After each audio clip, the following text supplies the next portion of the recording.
Hello, everybody, and welcome to the second and also final part of Metal Slug, because these games are hella short. Like, It's almost like they're arcade games. yeah, but here's the thing: if you're playing this game with, let's say you have $30 to burn, and you're just gonna throw them into a Metal Slug cabinet, you can beat this game in less than a half an hour if you're good. If you're playing for the first, playing it like a normal person who goes to the arcade with $2 a day, 3 days, easy. yeah, but if you've only got like $2 every time you try, it's gonna take you weeks. Every time you go to that pizza place or whatever. It really is going to take you. It's going to take you a lot of time. I imagine people who go to arcades in Japan, who have arcades like around the corner that would have shit like this, would have a much better time. But the only way I was ever going to emulate that experience with Metal Slug is if I put a jar in front of me while I was playing it on Steam and vowed to put a quarter into that jar every time I used a credit, and then donate whatever I spent to charity. Ooh, that's a good stream idea, actually. Now that I think like- about it. But the fun thing about Japanese arcades now is that they have like their own kind of credit cards now. Yeah, because nobody wants to be carrying around quarters. Also, it costs like Yeah. $2 to play one machine. It's like the Dave and Buster's card. Yeah. Yeah, kind of like that. But anyway, I got a little off track with that analogy. That was a beautiful crumbling cliff. I'm sorry. That was great. I like that animation. The thing is that Metal Slug 1 is actually the tamest of at least the original three. I haven't played 4 or 5 or 6 or 7 yet. Yeah, things get really bizarre in 2 and 3. Yeah, which is part of why so there's a couple of reasons why I play X more than 1. One of them is just that the environments are more diverse. Like, Metal Slug 1 kind of goes for a Vietnam, World War II kind of aesthetic, which is beautifully animated, but not as varied. Also, the control in this one's a little bit weird compared to the other two, where, like, in Metal Slug tradition, you can't aim diagonally, you have to waggle your gun around like a dumbass, but it's kind of snaps harder in Metal Slug 1. It's hard to explain, but it's harder to make it shift as smoothly. And also, the jumping's a little bit different as well, and I just prefer the control in 2 over 1. Yeah. On my point, this is going to be shallow as fuck as a reasoning, but I prefer 2 and 3 because the other playable characters are there. I don't like Blonde Doofus Dude much. Oh yeah, Marco's easily the worst of the 4 main characters, because Eri and what's the other girl's name? I can't remember. Theo, I think. Theo, yeah. I love both of them. Like, one of Theo's idle animations is putting out a blanket and eating a picnic. And also Tarma's hilarious, like, because he always has snot bubbles dripping out of his nose and whatever, and he's wearing sunglasses. And I think it was Theo I wound up playing as when I played 2 and 3. I usually play Eri, but when I do the playthroughs for the other 2 games, which I have recorded on this channel, I switch through between all the different characters just for variety's sake. Metal Slug has the same issue that every other arcade beat-em-up with multiple playable characters has, where when you die and put in another credit to start your game again, you have to scroll through the characters to the one you want, and God help you if you get the wrong one, because then you have to die again to get the one you wanted. Yeah, although at the very least in Metal, like, this I guess is both a good and bad thing. In Metal Slugs, I think up to like 6. Again, this is just for me doing research. All the characters handle the same until like 6. Where I think they gave like small special things to certain characters in that one. I've never played it, so I don't... Like, I think Eri's good at grenades, and Tarma's better in the tank or something. I don't really remember. In any case, I wanted to keep playing as Theo, but a couple of times I got a little button mashy with switching to because I died a lot in a given level, so I started mashing the button to get on with it when I died. But I wound up accidentally picking Blonde Doofus Dude again, and I was like, the worst. The worst. Ugh. Oh man, that poor cat. You see, when you're playing the game, you actually don't notice all the details, but that poor cat's getting squeezed way too hard. I'm calling animal control.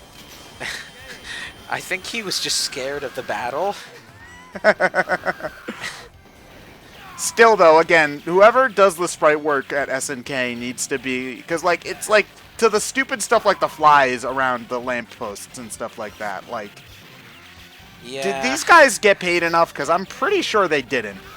They got paid by the SNK's pixel. sprite work is excellent. That's why King of Fighters 14 kind of disappoints me.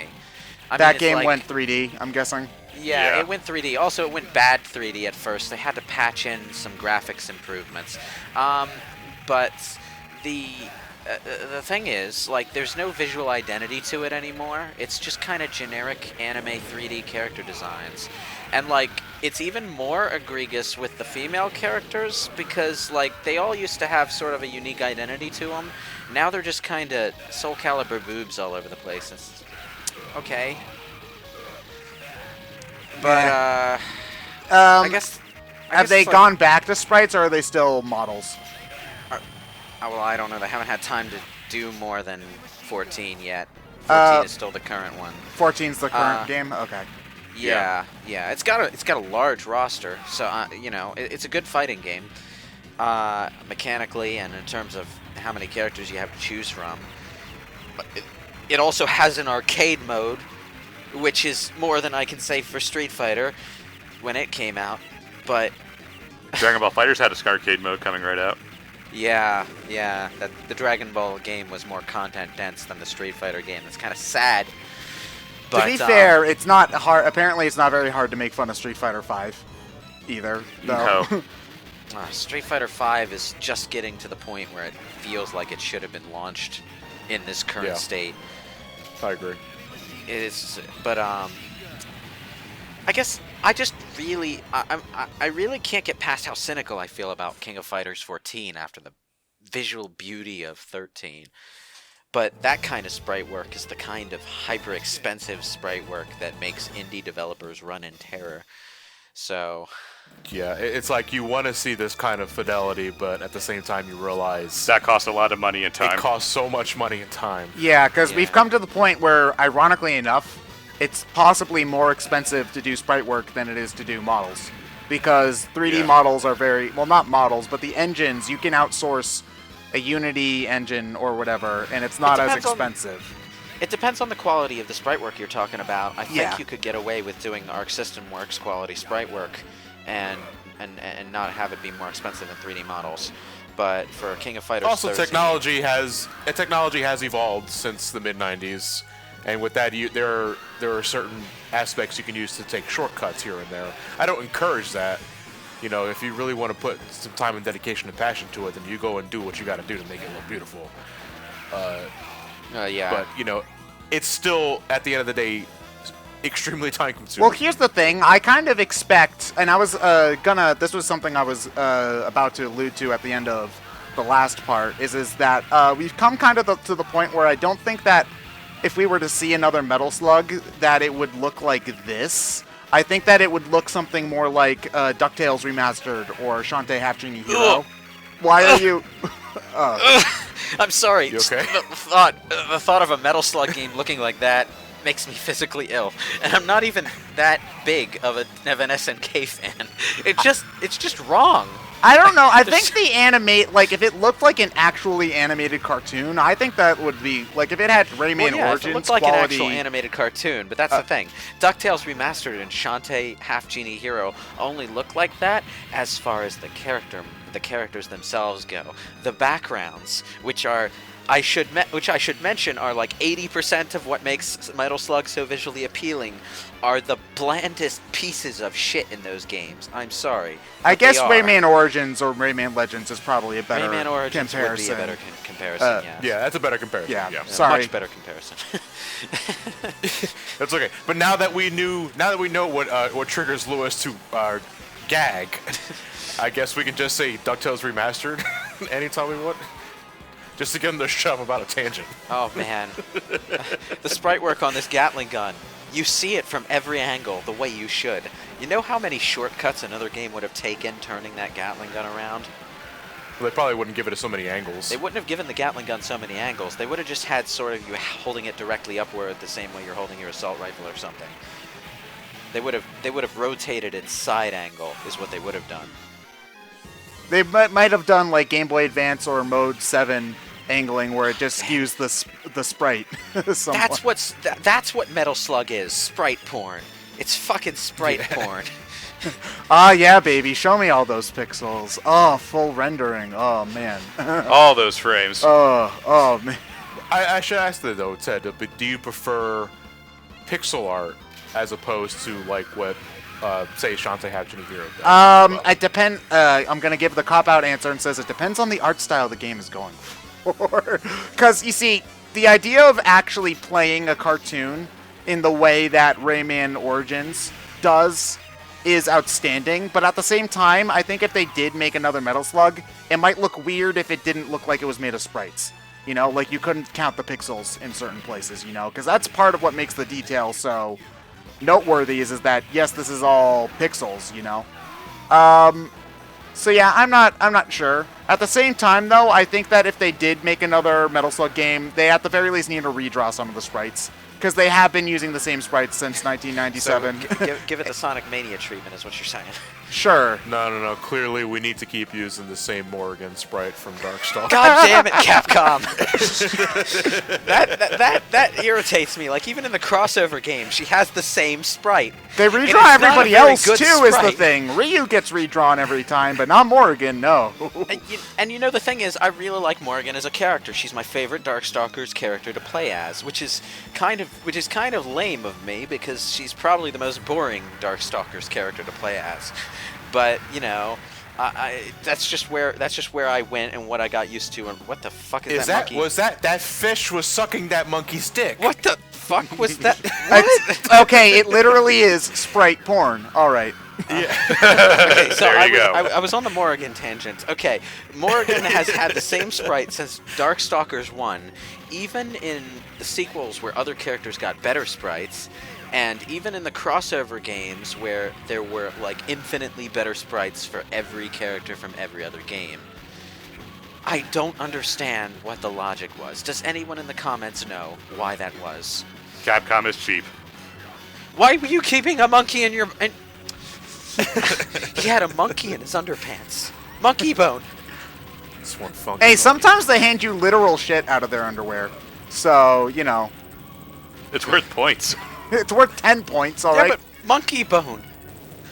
There's a monkey bone I haven't watched that cameo in movie this in game. years. Oh, Jesus Christ. So, if you're playing this game emulated and you're having, you find the bosses take too long, kill yourself and throw 10 grenades at them. And kill yourself again. And keep on Yeah, throwing that's- grenades. Because that's they're not another going to give thing. you any more weapon ammo. Just like the super screen nukes in like Streets of Rage and stuff, they refill your special weapons whenever you die. But just the So- grenade, like I had 79 heavy machine gun bullets left. And they're all gone now. So, ow. Yeah. You know, I remember sometimes abusing that in Streets of Rage and the Death and Return of Superman in particular, where when you died, you get your super attack back. So sometimes in the middle of a boss fight, I just let myself die and then immediately spam all of my super attacks. It would take The down thing that a- throws me off with this kind of game, though, is it's not just the projectile itself that hurts; it's the explosion it leaves by as well. Yeah. That can also hurt the character. At the same time, I've played this game several times since I recorded this, and I've gotten much better at it. So I am kind of cringing at my own gameplay footage here, where it's like, jump, you dumbass. Oh, I'm wondering how I didn't die there, though. Jesus. Pro strats. Yeah. Past Ted is great. Maybe that was the moment when Lord Brevin stopped kicking your ass. Nope. Ow.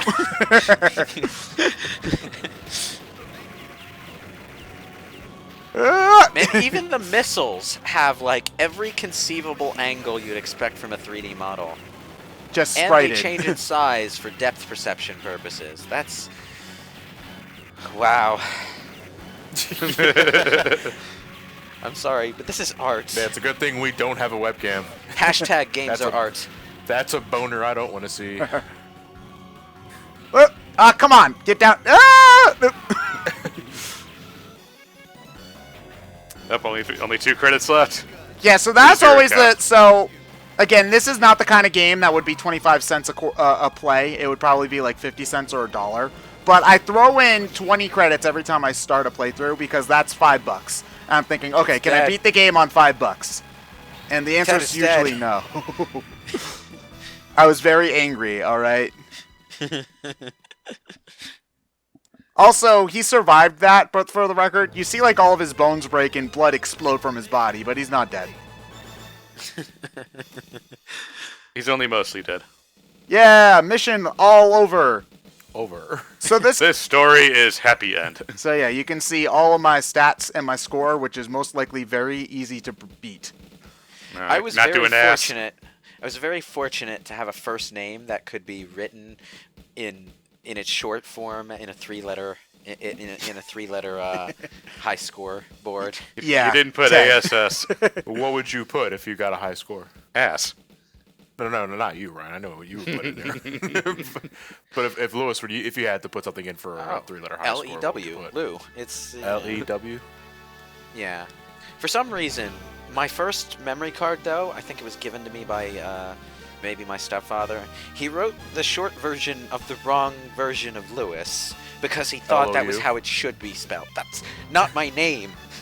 It's a My version, name's it's a version not of my name from an entirely Rick. different language, damn it.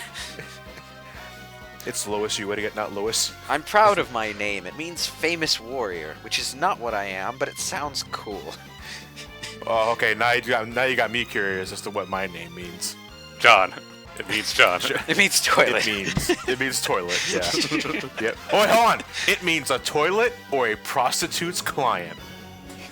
I get Hell it. yeah. Probably both at the same time. Not into that, but I won't kink shame.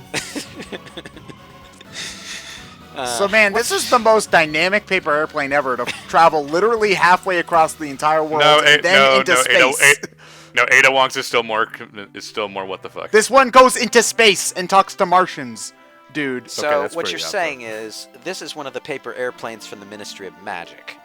Sure. No, I'm serious. In the final book, you find out that they replaced the Ministry... No, I think it's the 5th book. They replaced all the owls in the Ministry of Magic with magic airplanes with memos on them because the owls kept shitting everywhere. That's literally the reason they replaced the owls, is they kept shitting everywhere. So... Also, these credits are really depressing because you just see dead bodies all over the place, and this woman's mourning someone, and it's like, yeah, you just had so much fun blowing stuff up. Now feel bad about all the violence you just caused. It was the bad guys who blew them up. We blew the bad guys up in retaliation. Yeah, but you're seeing all the dead bodies. Yeah, look at you. You killed millions of people, you jerk. Yeah, feel bad. Feel That's bad. war. War is hell. There's nothing good about it. That's why it's called war. Oh, I don't know. Hell was pretty fun in Doom. No, that wasn't war. That was a massacre. I'm Yeah, sure that that was- paper airplane going into space is in no way is a tease to the next game. I'm sorry. That was just so intrusive. Just the Peace the forever! window. Except for Till the 7 next more game. sequels. Well, you know, they called World War II or World War one of the two, the war to end all wars. Well, it got a sequel. So if it was World War One, it got a sequel. Why do you keep calling it World War One? They have that exact conversation in Doctor Who's holiday special this year. It's Well, like, no, I was quoting a Simpsons joke, but yeah. So like, the Doctor absentmindedly calls a World War One officer a World War One officer, and the guy interrupts him to say, "What do you mean one?" He says it in this really horror-stricken voice too. It's like there's another gonna be one? another one of these. Well, that was Metal Slug. It was a fun time. We'll get to Metal Slug X eventually, I think, which is yeah. Better. not going to be any longer than this one. Actually, Nope. I think it's another two-parter.